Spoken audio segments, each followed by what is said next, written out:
What's going on, everybody? It's Liam here, and for the first time, we are streaming from not my phone.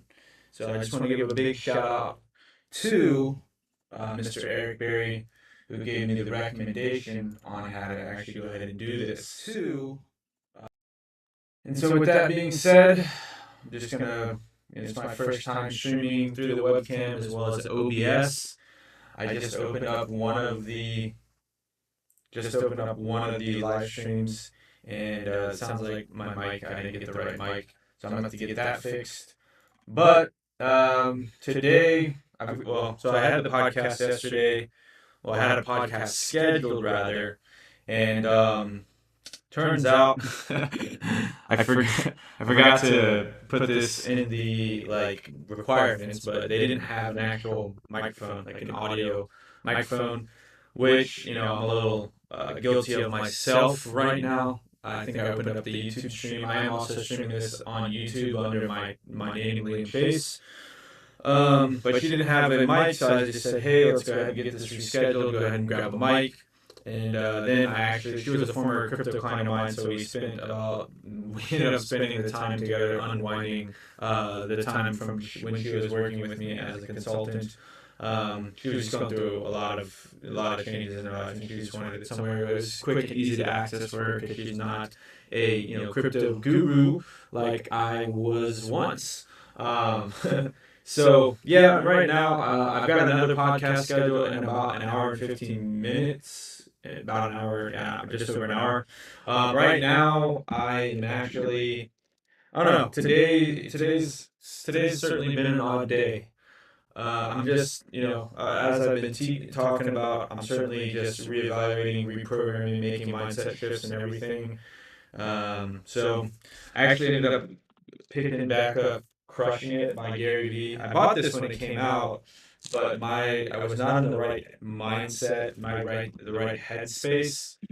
And I'm just starting to realize, like I've been talking about just the importance of attention and content and video. And so like that's just becoming my priority. So I'm just diving back into this book, seeing what I can learn that I didn't learn the first time around. Otherwise, I probably would be much further ahead. But hey, if not yesterday, the best time's today, right? If not 20 years ago, the best time to plant the tree is today.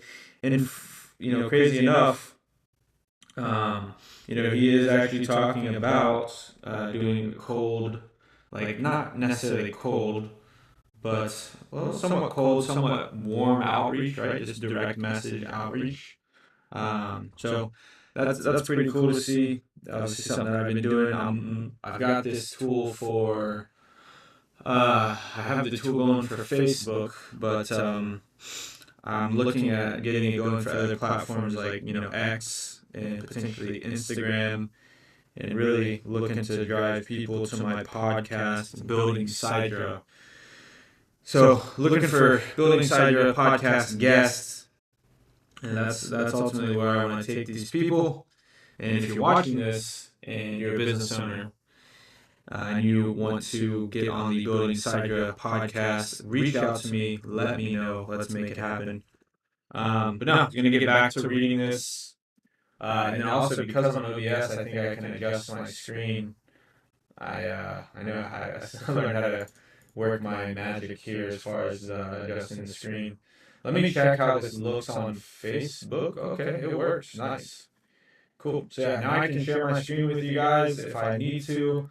Most of the time I probably won't be because I'll be, like I'm dealing with somewhat personal, private information.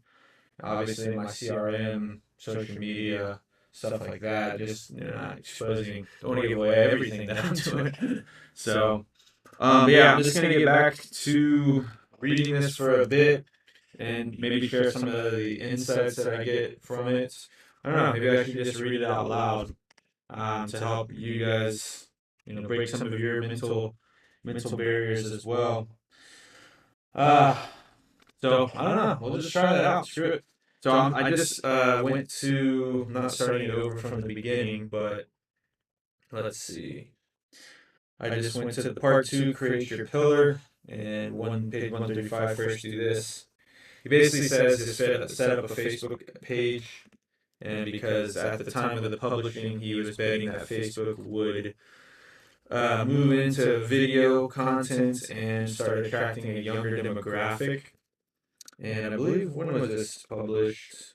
I want to say, let's see, probably like 2018, 2019. Yep, 2018. So I would say on Facebook, they got Reels now. I think he was talking about more back then, this, like the live streaming aspect of Facebook, maybe, just a video. So, but no, next one is get discovered. And he mentioned there's like two things you need to do. When you're starting, you're going to find that your absolute breakthrough opportunities will be developed in two ways: hashtags and direct messaging, reaching out to people of offering something of value in return for their attention, a strategy that requires an unbelievably long grind. So he basically says the second one is the most powerful, which is why whenever possible I've included instructions on how to collaborate in business develop within each platform we discuss in this book. Collaborations is absolutely the most strategic way to grow a fan base quickly being a relative term. In most cases, you should count on this process taking years, not months. If that bothers you, close the book. Many are uncomfortable with the idea of direct messaging to total strangers, but let me help you think about these total strangers another way.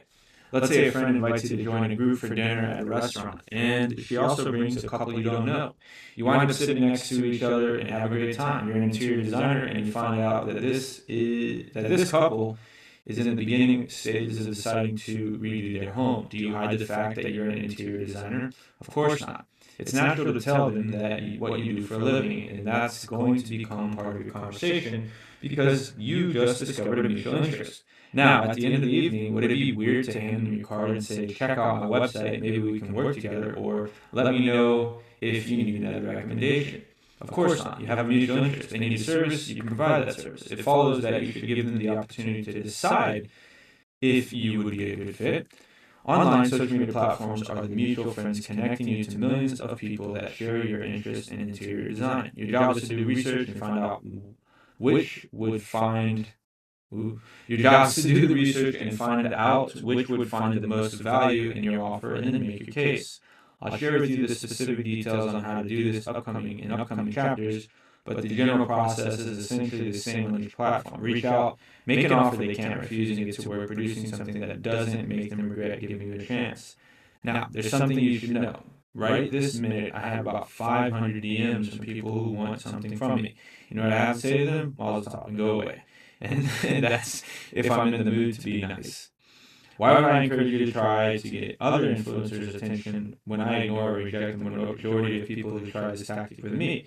Because if they were doing it right, I wouldn't reject them. If I felt they weren't just trying to use me, if I thought they were genuinely trying to be helpful, if they could recognize the hole in my business and had the knowledge and skills to fill it, I might consider talking to them. When you can't offer exposure or money, what do you have? Knowledge and skill. You own a pizza shop, you could offer free pizza from your shop for 6 months. Are you a graphic designer? You could offer to make 600 custom filters. Do you own a liquor store? As soon as your target push shots at themselves going one, you could direct message them with an offer for a case for a month for the rest of the year. If your state laws allow that, New Jersey doesn't. People will tell you not to sell yourself cheap, but you can stand on that principle only when people are willing to buy what you're selling. For a perfect example of how to do this right, read D-Rock's story in chapter 3 of my book, Ask Gary Vee, or you can hear his version of the story in his Medium piece, How I Got My Job from Gary Vee.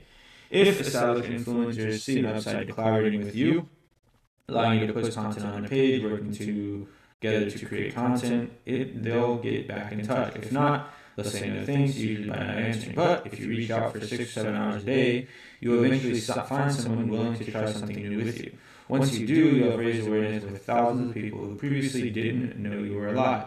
Provide something valuable to your collab partner and you'll quickly raise your profile as an influencer and in all likelihood make a new friend. I won't lie. Biz deving this way is hard, tedious, and time consuming. I like tedious. It means people won't do it. If you do, you will win. If you've got the money to run ads on all the platforms or pay influencers to feature your product, more power to you. But if you're just starting out and having no money, this is the number one thing you can do to build your brand. Cool. So yeah, certainly on the right path there as far as just what I'm doing with the outreach. I need to get it probably to a couple more platforms, get a little more dialed in on who exactly I'm reaching out to. But beyond that, and I wonder, where is this stream actually going to? Because it's not on my homepage. Is this like on my? Is this on my? Oh, there. Cool. So yeah, is this like on my? Is this on my? Oh, there. Cool. All right. Well, I just saw y'all's comments. I'm not sure where this video is going. And I gotta figure out my mic settings for OBS. Apologies there. It's not echoing, but your voice is weird, almost robotic echo. Yeah. So okay. Well, this is okay. I don't know where this is getting posted to. Edit post. Ah, found it. Maybe. Let me see if I can find the audio settings on the Facebook Live.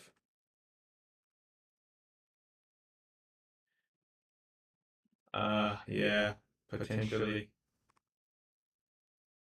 But got my phone, so that's cool.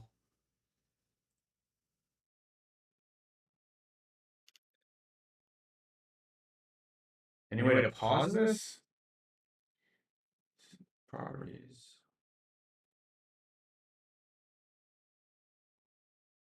Here you go, audio mixer. Properties. Cancel. Screen capture, here you go. Audio mic, okay. Properties. Crisp.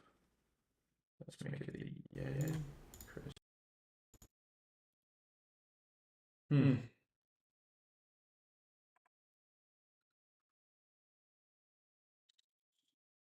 Where's the can't. Where's the extension? Okay, that's weird. Well, I had an extension that was helping reduce the echoing, but I can't seem to find it. And it's selected as the microphone. So, how about now? Is that any better? Let me see if I can hear this. How about now? Is that any better? No.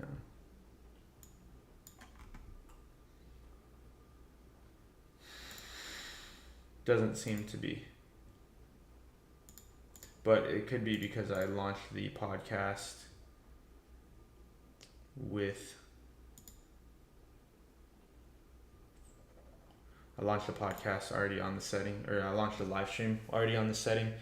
So likely that it's not going to switch over midstream. Let's see.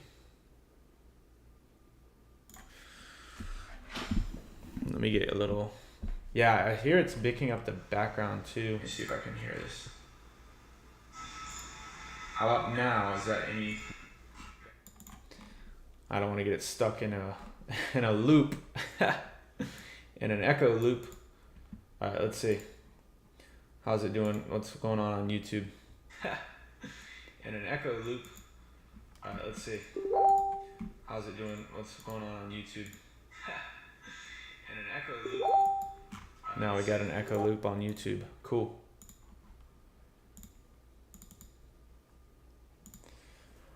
All right, and then I don't know. It's a dreary day outside, and it's picking up. Sounds like it's picking up some of the rain outside, and so the lighting's not the greatest. Oh, it's good now. Sweet. Thank you, Eric, for the feedback. All right, so we got an hour till the podcast. I'll probably hop off in like 45 minutes, 30 minutes.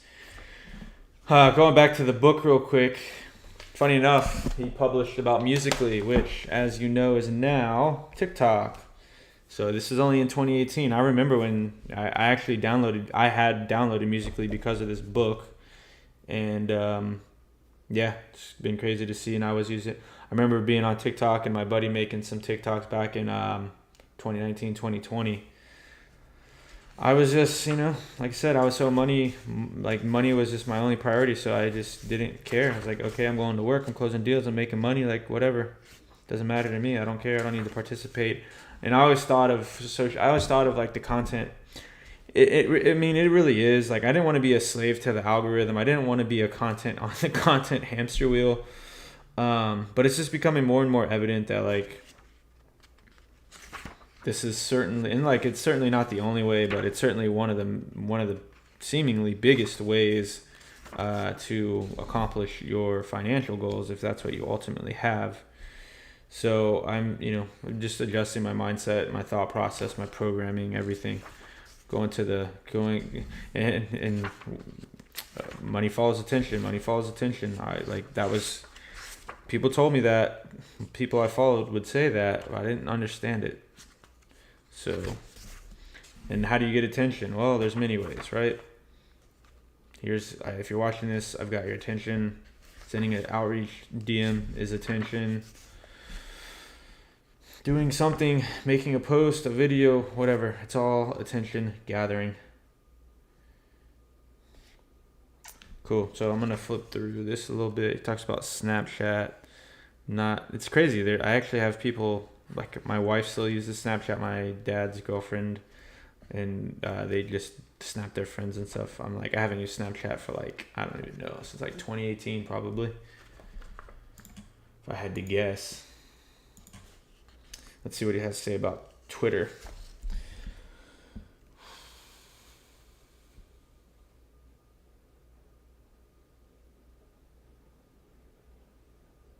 Twitter is the water cooler of society, that place where everyone goes for the latest update on whatever news or pop culture event is current. The only difference is that while office workers used to have to wait until the day after an event to gather around and share their knowledge and opinions, now that the conversation is happening in real time 24/7. At the time of this writing, Twitter, now X, is this one man's opinion. At the time of this writing, Twitter, in this one man's opinion, Gary's, is in a really tricky spot. It continues remaining the only pure social network, a place where people interact with content with each other, with events in a way that doesn't happen anywhere else. Other platforms started out as social networks, to be sure, but eventually became content management systems. There is engagement, but on a far smaller scale than on Twitter. On Twitter, in an instant, you can dive into any conversation about any topic.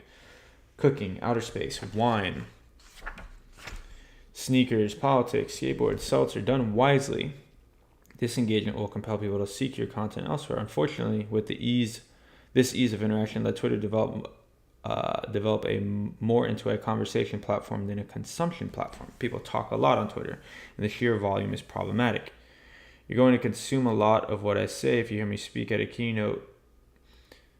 You're going to consume a lot more of what I say if you hear me speak at a keynote than if we're having a conversation, because when we talk, especially in a group, we'll probably interrupt each other, talk over each other, and get distracted by what else is going on in the room. It's difficult for consumers to absorb everything you want them when you're talking to them on Twitter. The constant chatter and massive volume has been great for the spread of ideas, which is good for influencers and media outlets.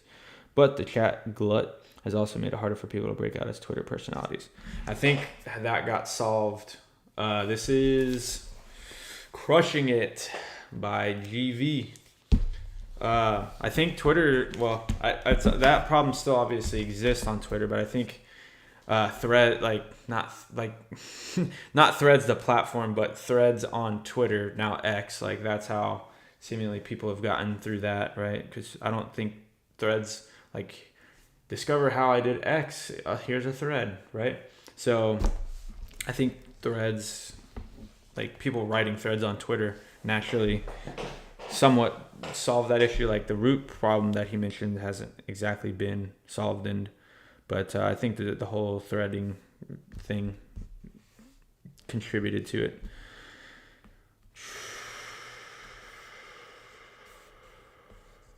Yeah, and like here's a crazy thing. When I was doing my crypto consulting, like that's what I would do is I would just arbitrage Twitter because Twitter, like the people on Twitter, man, there are very high. Like there's a lot of high level communicators and articulators on Twitter that are really good at the written word, right?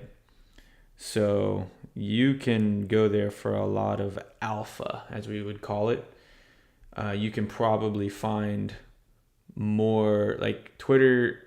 There's just so much alpha on Twitter because if you understand content creation, like the simplest way for anybody to take an idea from their head and publish it is Twitter, right? Because 140, well, not even 140 characters anymore, but you can go direct from mind to written rather than, obviously back in the day you had to do newspapers or books, like all these things took time from idea to creation. Whereas Twitter, the way it's set up, X now, I think it was stupid that he renamed it Twitter. Like that was such a great brand.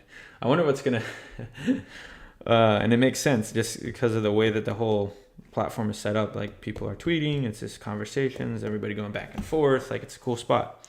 So I love X. I love Twitter. I definitely got more into that when I was doing crypto consulting, and I certainly consume it, and like I'm using Twitter a lot more these days as well. Like I actually made it my first on my phone. I'm in my social networks. I made it my first one in the box.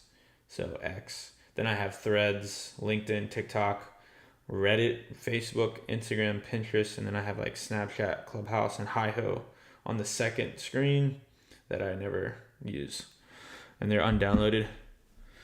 All right, let's see. Twitter is disproportionately the place to listen, react, and hijack. Problem is most people aren't very good listeners, and it's often and especially a big challenge for the type of people who want to build personal brands so the world will listen to them. But listening well is the key to engaging well on Twitter. It's by listening that you can find the conversation threads that lead to the people passionate about the subject around which you're going to grow your influence. If you're a lawyer who wants to be in the next influential sportscaster, it's likely you're going to have to put on amazing sports-related commentary on YouTube and create a sports podcast. Ooh, this is juicy. Getting anyone to give you even a passing glance on these platforms, however, will depend almost exclusively on the quality of your content, and even then a huge number of people just won't see you. So he's saying podcasts and YouTube. But on Twitter, a rising sportscaster could make it her mission to find all the people, every single one, talking about Colton Wong, Adam Wainwright, the Cardinals, or the Cardinals' arch rivals, the Cubs, Chicago, or Wrigley Field, and reply in some unthreatening, interesting way that creates a connection between her and each sports fan. The next day, she could do the very same thing for people talking about the Jets and all Jets-related topics. If she does it well and frequently enough, eventually she can virtually grab the people by the shoulders and point them straight towards her website, YouTube channel, or podcast. Yeah, so essentially he's just saying like Twitter, and yeah, you can. I've definitely got to start tapping into Twitter more for like content ideas, but Twitter is just the unfiltered like place for everything, like ideas, conversations. Like you can get so much insight just about putting it in, right? So let's see. The thing is, it will take a shitload of discipline and patience. Let me define discipline. It's backing up your ambitions with your actions. This rookie will need to spend 4 or 5, even 6 hours a day on this kind of engagement, often in the pre-dawn hours if she wants to become the next Linda Cohn.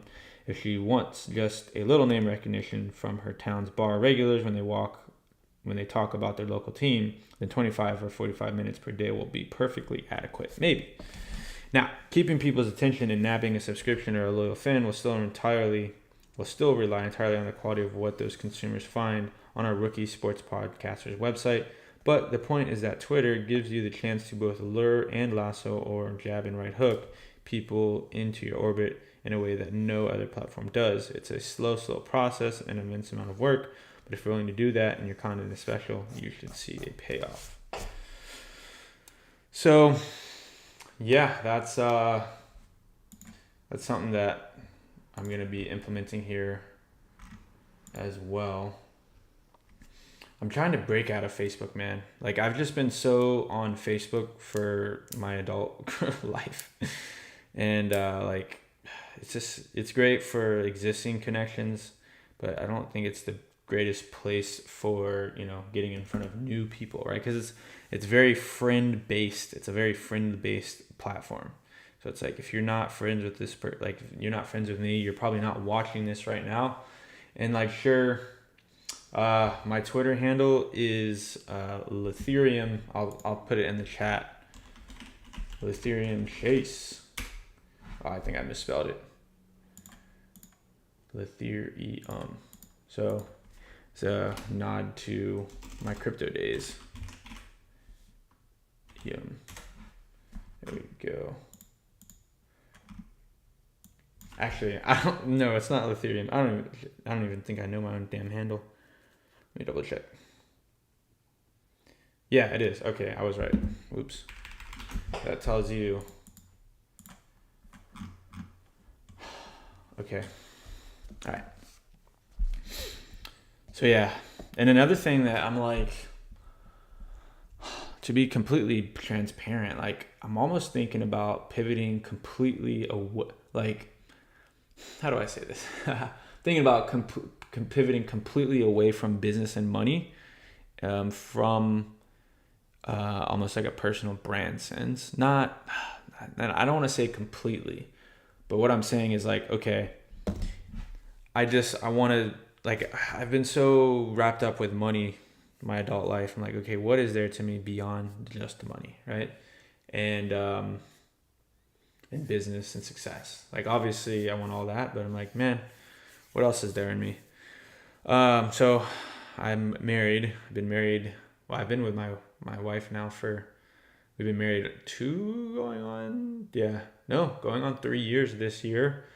And we've been together for almost 8. So we met in college. So it's like, I have a little bit of success there, right? Like apparently finding a loved one is like, there's a lot of people that would pay, that would do anything to find love, right? So that's something I've done decently well, I suppose. And, I have this tattoo of the American flag with 1776 on my arm. I've always been, let's just say like, American history was certainly history was always one of my favorite topics in school. And like when I was young, 17, 18, I listened to a lot of political commentaries and stuff. And I still do from time to time. So I'm wondering like, what else is out there? I'm a big Dolphins fan. Family, I watched the Dolphins. Unfortunately, I am a Dolphins fan, but it's getting better. But good God, we blew this damn game on. It wasn't anything unexpected, right? It is what it is.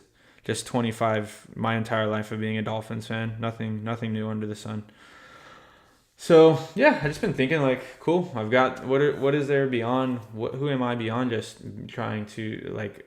Who am I beyond just becoming successful, making money, being financially free? There's no doubt, like zero doubt that I still have those aspirations and I'm pursuing those goals. But how do I make myself a little more colorful? All right, let's keep going here. Twitter 201 BizDev. Everyone knows that Twitter is still the number one place to get my attention because to this day, I'm still consuming what people are saying about me there more than on all other platforms combined. And this is true. I've done this in the past. I've heard them talk about this. Whenever I have issues, I go and at companies on Twitter, and most of the time you'll get a response. There's been a couple of companies that didn't, but like when I lost my luggage after a flight, I tweeted an airline and they were able to help me get it figured out. So yeah, Twitter is man, it's so true. Like it's really kind of like the fountain of knowledge if you think about it. So ideas, content, it's the fountain of knowledge, really. All right, cool. That's true for many other people in different fields because it was built to be a conversation platform. Twitter is an interesting place to jumpstart biz dev opportunities or collaborations as you grow your brand, maybe in the best place. For example, some influencers have hundreds of thousands, even millions of followers on Instagram, but only a few thousand on Twitter. Where do you think they get the most requests for favors or collabs? Instagram. So even though they probably spend more time on Instagram, you're more likely to have a better chance of getting a response if you DM them on Twitter, where there is less competition for their attention. Yes, yeah, that's probably true, because not everybody is an articulate writing savant like the ex Twitter influencers are in the world, in the spaces. There are several other advantages of using Twitter as your pillar content. It's a complete and trustworthy directory. The platform has been around long enough to have perfected its verification system, which gives it a better search function. You can still spend a lot of time guessing whether the Instagram account you're targeting is real or not. Well, I think maybe that might be true, but obviously with everything that happened with Twitter and X, still a lot of spam and the whole whatever. Its retweet feature offers a remarkable opportunity to create instant awareness. Let's say you make a YouTube mashup of the rapper Logic's music videos. It's unlikely he's ever going to see it, even if he's tagged. Share the mashup on Twitter, however, and the retweets can propel your video to dramatic virality, the kind that even the biggest influencers notice. This kind of word of mouth does not exist on Instagram or Snapchat and is enormously beneficial to content creators. Not only that, you can try to speak that word. Not only that, you can try to speak what word of mouth many more times on Twitter than on other platforms. Yes, exactly. I post 3 to 4 times per day on Instagram, but there are days when I could post 47 times on Twitter. The fact that it's as welcoming to the written word as picture gives content creators the flexibility to leeway to increase their volume of storytelling. And obviously, Elon is trying to push it to be an everything platform. Speaking of political commentary, you got Tucker Carlson on there. He's made, after he departed or got let go from Fox, he made X his home. So yeah, there's creators are migrating, flocking to what would have been Twitter, but is now X. That'd have been great. Creators flocking to Twitter. All right, on Twitter, you're always just one comment away from getting noticed and making a name for yourself. So the more times you get a chance to talk, the better. Remember, though, that the best dinner guests are not just great storytellers, but also great listeners. So bring all your smarts, your wits, and your cleverness to the party. Keep the conversation going by engaging with everyone around you, and watch your influence grow and opportunities multiply. There's no other platform that gives you this opening to introduce yourself to so many people so often. Don't ignore it. Boom, powerful. Yeah, I had a intuition that Twitter, like once I really started diving into it, I saw the power that it held. But now, I mean, this is just reinforcing that. And so it's like, man, I need to make Twitter, I should make outreach and just content creation on Twitter a priority at like zero doubt. All right, imagine this. Let's say you're a 22-year-old college student named Anna and your dream is to be a sports commentator. I know there are a lot of you out there because you email me pretty much every month asking me to help you get an internship at ESPN or Bleacher Report or Barstool Sports. You know what that means? That means that even the kids who have spent most of their lives steeped in social media and can hardly remember a time before Twitter are still looking at the world through a narrow lens and completely missing the big career and personal brand building opportunity right in front of them. Me. Oh, that was me at 22. Absolutely. Not saying that I wanted to go into sports podcasting or anything, but good God, me. Because, yeah, I'm 26, so 2018 was literally 6 years ago. I was like 2021. The wonderful thing about sports is that they're a great equalizer. Any basketball fan can walk up to a group of 20 people they don't know debating LeBron versus Jordan and within minutes be part of the mix. For many people, they're the easiest icebreaker. Sports also help people ease in a way to create a new relationship, offering a way to connect with strangers without having to rely on other social identifiers like your job, neighborhood, or school. Twitter was built for those kinds of conversations. In fact, there's no better place than Twitter for sports personalities. Yep, that's true. I've been engaging in Dolphin Twitter a little too much, and my timeline is starting to get mixed with a lot of Dolphins content, unfortunately, or fortunately, whatever. Let's see. Yeah, now think about this. Who do you think has a better chance of getting an internship with ESPN? An unknown kid who sends his resume and along with 4,000 other people applying for the same job and has nothing but a prayer that the director of the internship program will bother to look at her portfolio, or B, the kid who becomes a regular active presence in the Twitter feeds of all the ESPN personalities and staff who actually rely on intern help. Boom. The thing that differentiates sportscasters from one another is their greater or lesser ability to synthesize data, and of course, but also the particular ways that they add their 2 or 3 or 9 cents to the event at hand, whether it's the McGregor versus Mayweather fight or the Cavaliers versus the Warriors in the Wimbledon tennis finals. Twitter is unmatched in its ability to help you amplify your voice and your brand. If you're looking for a job or hoping to make your mark in an industry, consider your activity there as the longest interview of your life. And that's a good thing. There are a few feelings more frustrating than leaving an interview wishing you could have said one more thing to show off that you know or to emphasize your value to an organization. You never have to feel that way on Twitter. The forum gives you endless opportunities to provide why you're special and deserve to be respected. So use Twitter to show the world, and in particular all the important people at various sports outlets who might need interns, your unique perspective and personality. Boom. All right. So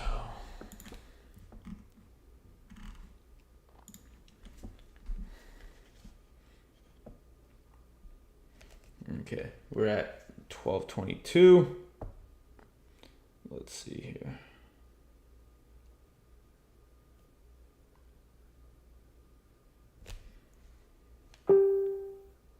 Let's see. I'm going to read. Let's just keep going here. I'm going to read. Yeah, I'm going to read till the story because he includes a story. I should probably should read the stories, but just going to try and get the nuggets here. So by looking at the trending topics in the mobile app, you'll see them listed when you click on the search symbol. There's bound to be something sports related. He's using this example in sports context, so obviously this is applicable to whatever industry or sector you want to get involved in. Click on it and then start expressing your thoughts. You can do this in 2 ways. You could just start writing with a 280 character limit. It could take you 11 tweets to say everything you want, but that's okay. Or you could try recording a video of yourself talking about this topic. The current video time limit on Twitter is 140 seconds, and then posting it. Include the relevant hashtags so that everyone else searching for information on that topic will see your tweets. Yeah, hashtags. Once you've exhausted yourself with the trends, start searching other sports topics and centering yourself into the conversations happening around them by replying to people's tweets. You show you're well-rounded by sharing your thoughts all day, every day via text or video on everything from the NHL to the MMA, the PGA, and the World Taekwondo, which was the WTF until 2017 when it rebranded. You reply to famous people. You create content in response to well-known sports writers, personalities, coaches, and athletes. You give yourself every possible opportunity to be discovered as people hit those hashtags and watch those conversations. Done right, this should take you 4 to 6 hours. That's day 1. On day 2, you do it again for 4 to 6 hours, or as many as you can spare when you're not at work or school. Remember, 11 minutes is 11 more than 0, but also remember 12 minutes gives you more at-bats to win than 11. Day 3 is Saturday. Awesome, it's your day off. That means you can spend 10 to 17 hours seeking out sports-related topics, engaging with others interested in them too. Day 4, Sunday, the day of rest. You sleep in an extra hour, so you only get 10 to 16 hours to work, but you make them count. Day 5, Monday, go to work, go to school, tweet during any downtime, such as lunch or walking between classes, meet your parents for dinner, put the phone away, go home, study for your upcoming tests if you must, and tweet until 2 a.m. Do this repeatedly, consistently, constantly until your thumbs are calloused and your eyes are bleeding, or at least until they feel they should be. Cool. So yeah, and that's really the shift that that's where I'm looking to go into. It's like, because if you think about it, like cold, if you like, I honestly, this is a for where I come from. This is a hot take, but honestly, like cold calling it's not dead, but it might as well be dead, because if you really think about it, like if you spent the amount of time tweeting and engaging on Twitter as you spent cold calling for a day, you're going to get the exposure that you're going to get, the potential exposure that you have on your tweets is exponentially higher than what you could get with a phone call, right? Because if you think about it, like if you're cold calling and you have a 5% pickup, like most of the time you spend cold calling is just wasted anyway. And I know this because I actually have stories of when I went to California and I was a knucklehead and I didn't understand leverage and I didn't stand and I was just money motivated. Like I used to literally dial for 12 hours a day, 13, 14 hours a day, chasing money, right? And what do I have to show for that to this day? I mean, I have the skills, I have the experience, but I mean like those direct inputs, what output came of it? Really nothing. Versus if you just spend all your time on Twitter, it's like, sure, maybe you don't blow up, but like it's just crazy. Like it's letting go of the input output. I think the reason people feel like so confident and people are willing to cold call is because there is a direct correlation to input output. But if you can take that leap of faith, which is what I'm doing right now, and crazy enough, like, I mean, I haven't really done any I haven't done any cold calling since I left my partnership. I ran ads the first couple of months. I turned off ads just because I was pivoting in who I wanted to start working with. But like last month, I didn't run ads. Well, I didn't make any money from ads. I ran ads for a very short amount of time. And then everything else was just through like word of mouth referrals, which I hate. I hate that factor of uncontrollability. I don't hate it, but it makes me uncomfortable for sure. It's like a leap of faith. But it's like if you have trust in the process and you'll just understand what's going on there, like you can make that leap of faith becomes much simpler to make. So yeah, just some insight, my own introspection here. Cool. All right, so Twitter, putting that on the top of the list, and I could probably, with his example, as far as influencers with crazy amounts of followers are probably could be way simpler to tap into on Twitter. Probably gonna run with that. I'm sure there's a lot of people, because so I'm gonna tap into that for sure. I'm gonna see if there's any. I came across this automation like outreach like friend. I don't think like there's really nothing wrong with automation. Like honestly, like if you're just gonna sit and like search hashtags and go through everything, it's like there's nothing wrong with automation tools, but also make sure you are using it as well, right? So you can't automate like being engaged in the conversations, but like you can automate connecting with the people or like following the people within having those conversations, DMing those people, getting them their attention, right? DM is another way to get the attention. So I'm gonna see if I saved it. I send myself links usually when I find something that I want to save. So let me see if I saved it. Let's see. I don't remember exactly how long ago this was though. Nope. Nope. Maybe no, it was okay. Let me check my email to my text to myself maybe. Nope. Did not text it to myself. Did I send it to myself on Facebook? Let's see. Nope. Doesn't look like it. Sent myself Riverside, which I use for my podcast now. Nope.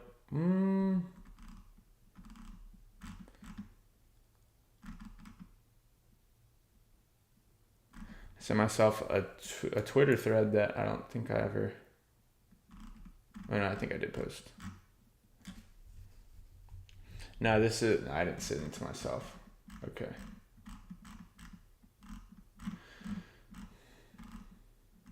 Nope, I don't. Okay. I think it was called like tweet DM. want to say it's like a tool called TweetDM, like literally.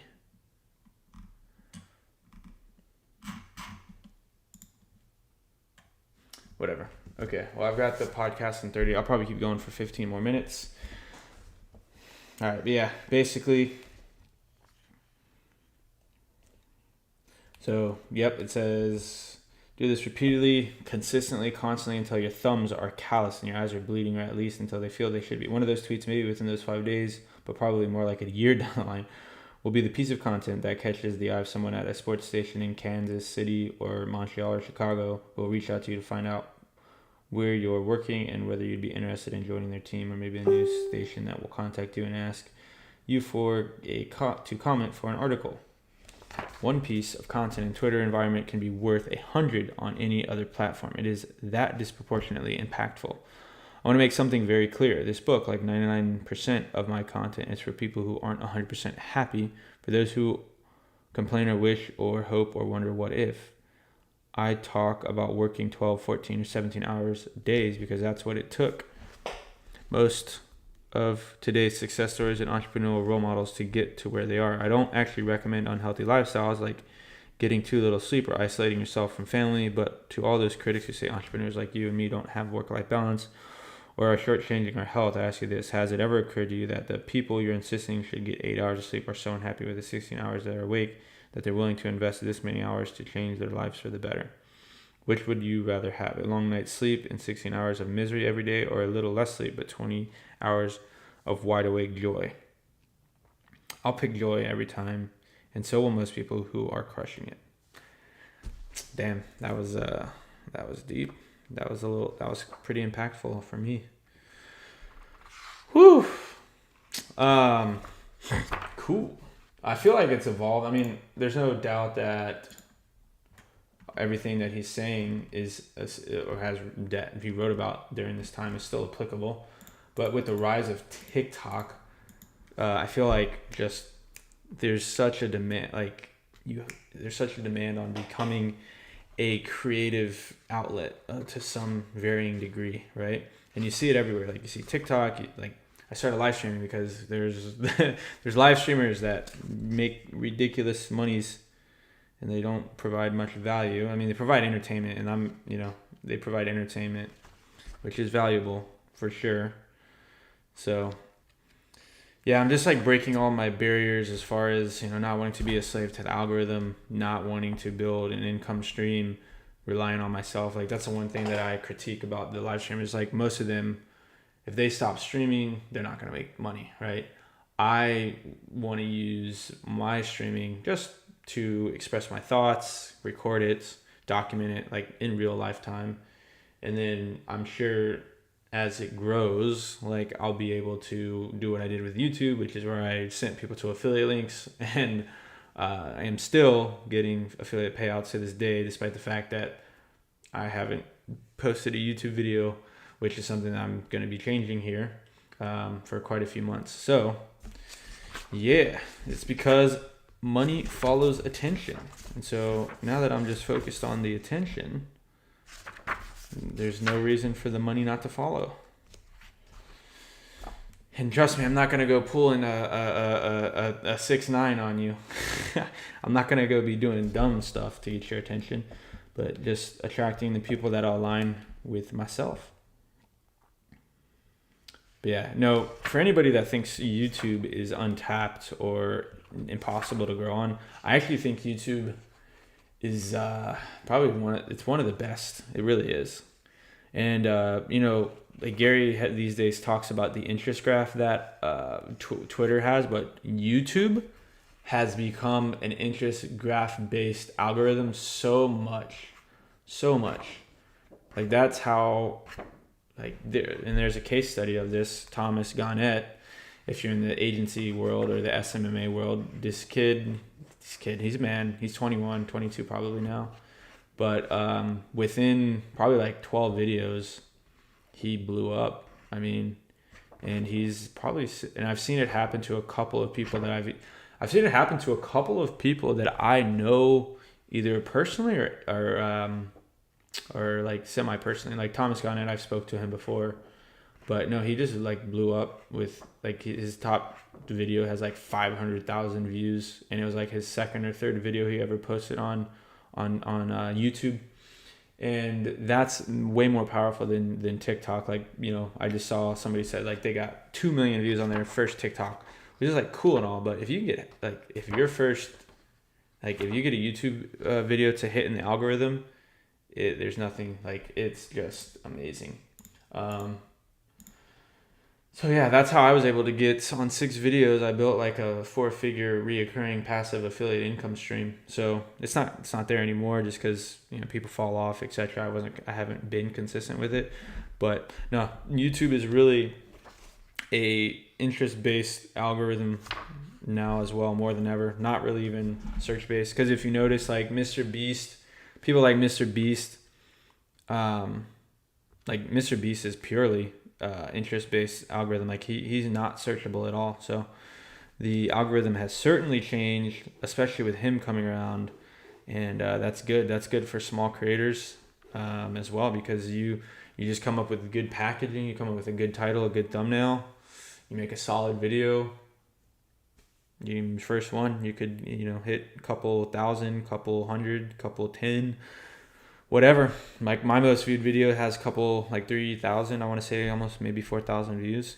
And what's cool about YouTube views is a view is 30 seconds. So you're getting somebody's 30 seconds of their time for it to be counted as a view. So we got 8 minutes until the podcast. Not 8 minutes until the podcast. 8 minutes until 15 minutes till the podcast. But I reached out to the guest. I mean, it's on his calendar. I messaged him, but I don't know. He hasn't responded yet. So we shall see. And I finally got my freaking GHL calendar integrated yesterday. I found out that I had my personal calendar integrated under another account, under another sub account, and I could not figure out how to disconnect it. So they finally helped me out, and finally got my own calendar hooked up to my own account where I'm scheduling these podcasts and stuff. So praise God, because yeah, situating your calendar manually, not fun. Would not recommend it.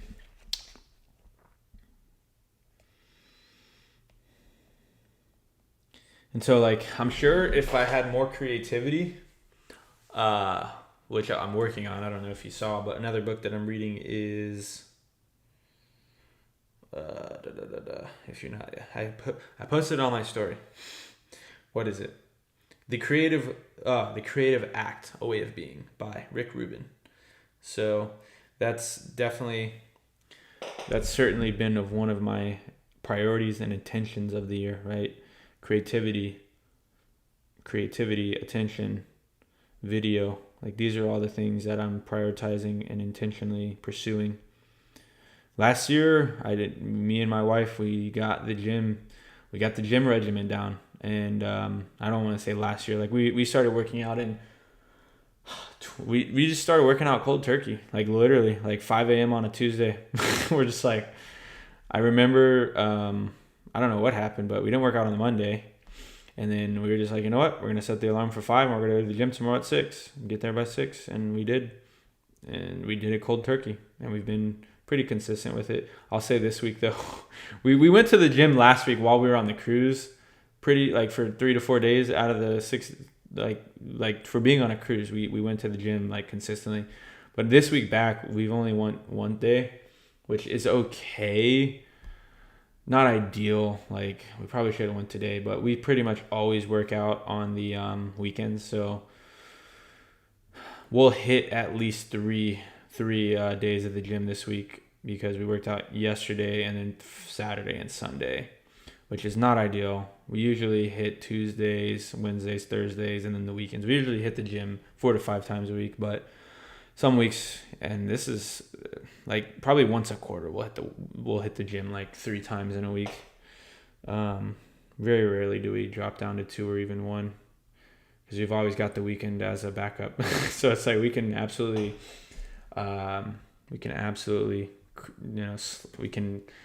throw away, and I don't want to say throw away, but we can bomb the week and still get 3 days as long as we go to the gym at least one time during the week, and then hit the gym during the rest of for the weekend. We hit 3 days, so it's always good. Cool. 45 minutes. Let's see if I can get a response from the podcast and guest. And if not, like, I'm just going to be going hard on Twitter. I'm going to figure it out. I'm going to be going hard on Twitter. So I'm starting up this podcast. Well, I'm not starting it. I've already recorded episodes. I need to work on launching it. It's called Building Sidra.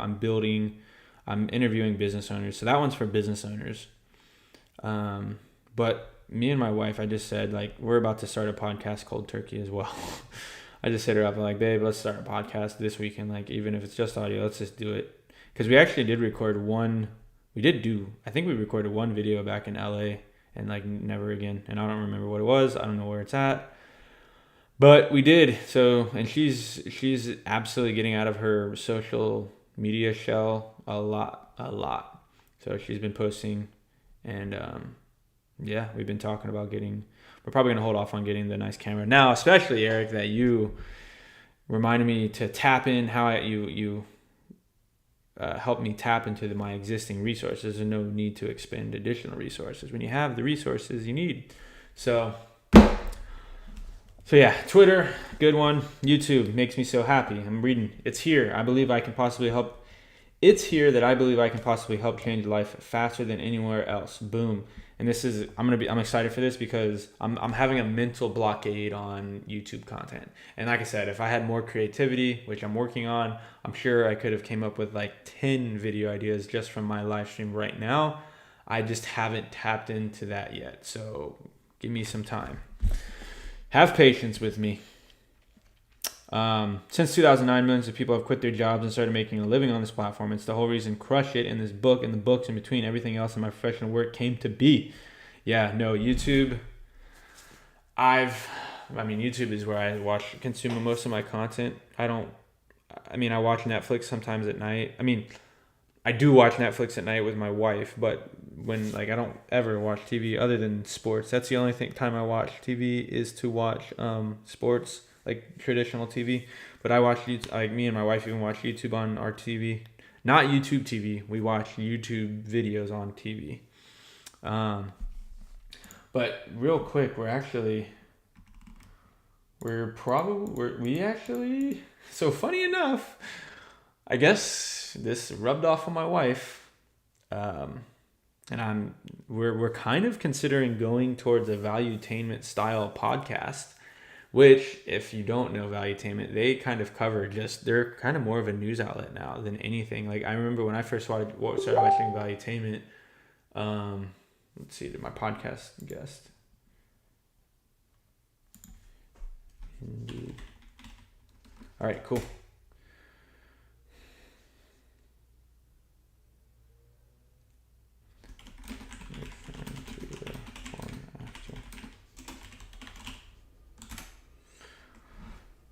Cool. So he just replied. So I'm going to go ahead and sign off. Oh, wait. Ooh. Maybe I can. No, I got to figure out the mic situation. Can I mute my mic from OBS and then just keep being live? Let's see. Is that possible? Not sure. Got a voice message. Hey man, I misread what you wrote. You're asking about the booking form, and no, I didn't ever get that. If you email it to me straight away at irontamer@gmail, or you can just link it here. Just put the link to it in this message thread. All right, cool. So let me send him out the.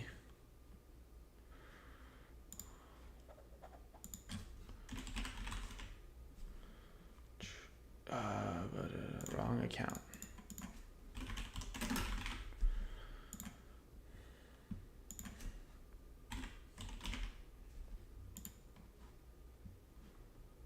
Right? No, that was on the wrong account. I need to go to the right account. And so yeah, now that I'm breaking this, I don't even know what to call it, but it's like, now that I'm separating my mindset from equating work as strictly dialing a phone and talking to a person on the phone, it's uncomfortable, absolutely. But it's empowering at the same time, I suppose.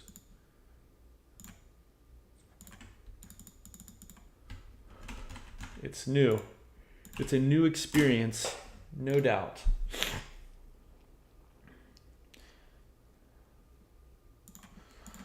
So I'm probably going to go ahead and shut down the live for now because I need to figure out how to separate the live.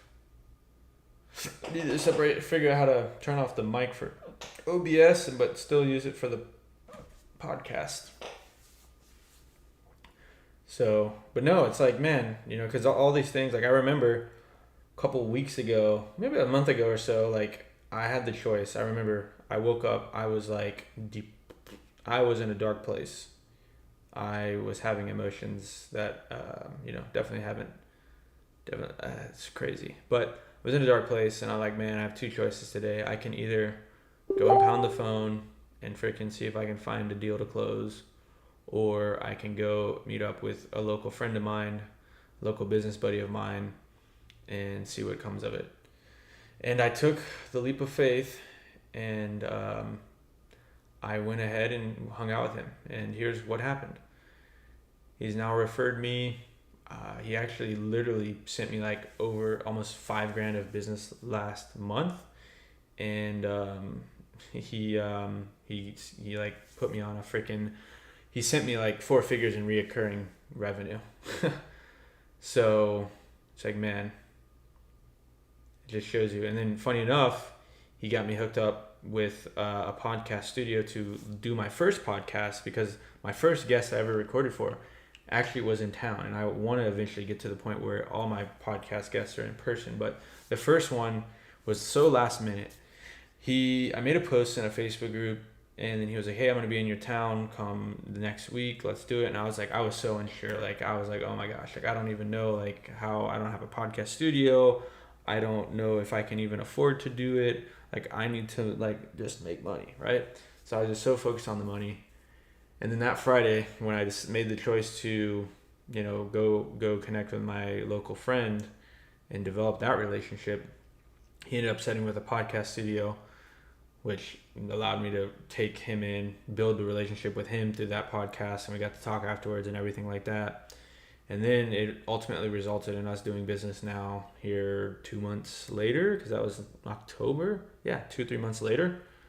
So I was very intentional about the fact that, hey, look, I want to move away from direct input, direct output, right? So I've been very intentional with the way that I make my decisions. Like I'm not looking for direct input, direct output.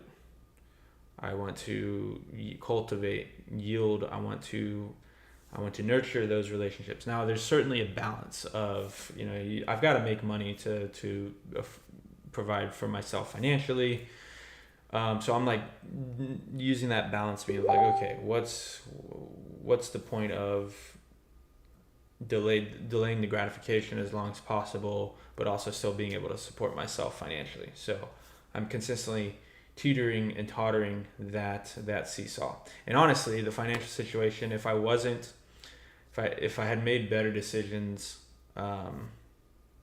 when I transitioned from my sales position, not that I made bad decisions, but if I had made more optimal decisions, the financial situation that I'm in now would be a significantly, like, it wouldn't even be part of the equation. It only is because I made some suboptimal, not bad, but suboptimal decisions when I made the transition. So, and my wife was all over, like not all over me, but she tried to warn me about it, and you know, I was just stubborn. So I'm learning when to listen, and we have a great relationship, and she helps, like she lets me make, like she doesn't try and control me or whatever, and she lets me make my own decisions. But when she has her own sense, or has like, she'll give me her feedback and she lets me take it in, and sometimes I do, sometimes I don't, and sometimes I haven't, and she's been right. So it's just all a learning process. We have the rest of our life together, right?